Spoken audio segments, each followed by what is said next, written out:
Najprej so začeli z božičnimi pohodi z baklami na Brestaniški grad, zdaj pa so ta pohod uvrstili tudi v redno letno ponudbo posavskih pohodniških poti.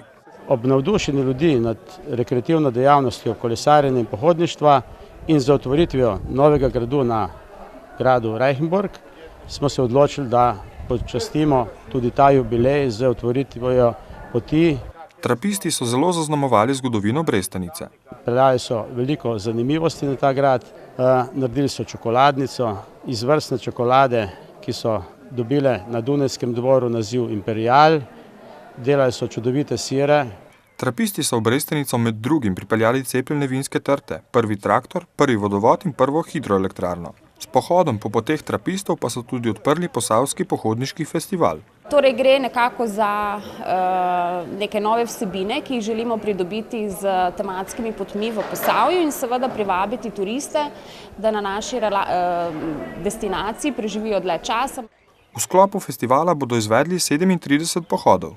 Tematsko različne, vsebinsko pa zelo bogate. Torej, nekatere se navezujejo na kulturno dediščino, nekatere na naravno dediščino, nekatere na vino in sonce, druge spet na rože in tako naprej. Tokratnega pohoda po poteh trapistov se je udeležilo približno 70 pohodnikov.